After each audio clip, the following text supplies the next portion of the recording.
ray tracing, social strands, haptic feedback, ray tracing, surprise mechanics, social ray strands, resolution, social resolution, ray tracing, adaptive triggers, social ray surprise haptic feedback.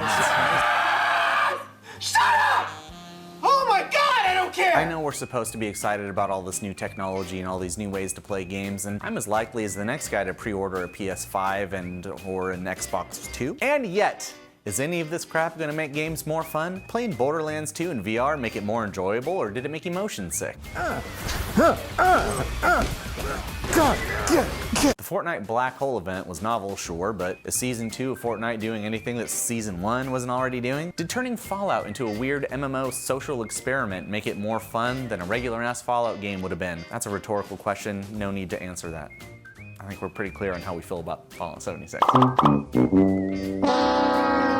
Why does every goddamn game have to be online all the time? I talk to people all day long at work. I'm talking to you right now. I have to compete for like 3 available jobs in the entire industry every waking moment. The last thing I want to do is compete with chatty strangers online when I'm trying to relax and enjoy my 90 remaining minutes of personal time each day. Miss me with that shit. You know what I think? Some of the best games in 2019 have been the ones to say no to performative innovation and just give players what they want. What they've been saying they want, with the mouth holes and the little wallets and their hearts for years upon years. We just want games that are good and functional, that scratch the itch that made us gamers in the first place. And I'm not just talking about reboots and remakes, which are also fine and good. Check out the other little video I made about that right there. But the sequels and spiritual successors that have been dominating our gaming libraries in 2019. This is a shout out to the comfort food games of 2019.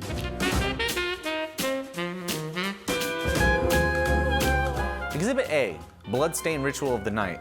One day, a few years ago, Konami told Igarashi that no one wanted 2D exploration-based Castlevania games. We're gonna go in a different direction, focusing instead on pachinko, Silent Hill slot machines, and really bad reboots of Contra for some reason. And do you know what he did?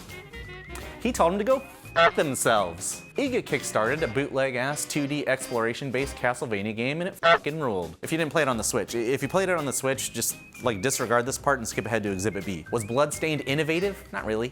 Was it fun as heck, filled with secrets and weird little discoveries? And did it set a new bar for Igavania titles? Shit, yeah, it did. Onto my call!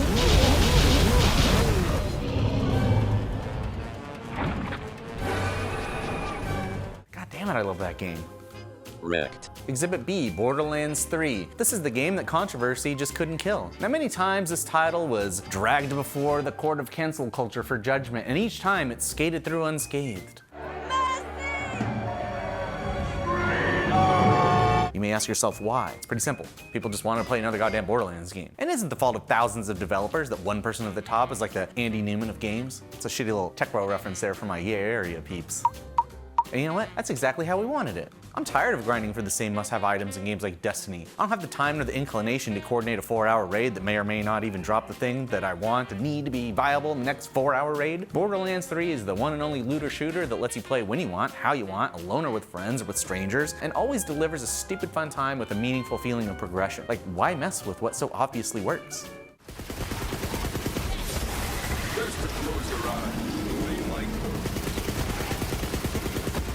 Exhibit C.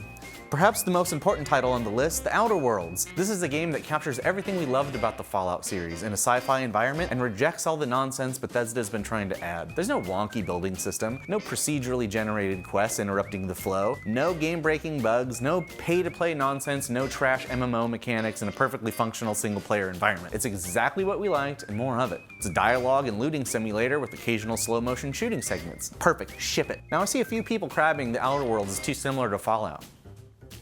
So, Fallout New Vegas is about my favorite game of all time. I'd play variations of it in different locations as long as they keep making them. Make a cowboy one, make an underwater one, I don't care. If Outerworlds is just Fallout in space, that's fine by me. Honestly, what is Skyrim but the fantasy version of Fallout? What is Far Cry but Fallout at double speed with all the anti-corporate capitalist politics removed from it? What is a man but a miserable little pile of secrets? But enough talk!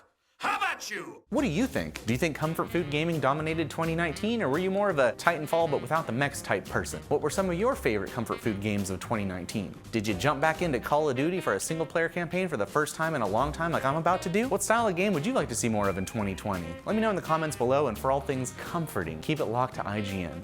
I'm your pal Jeremy, I'll see you in hell.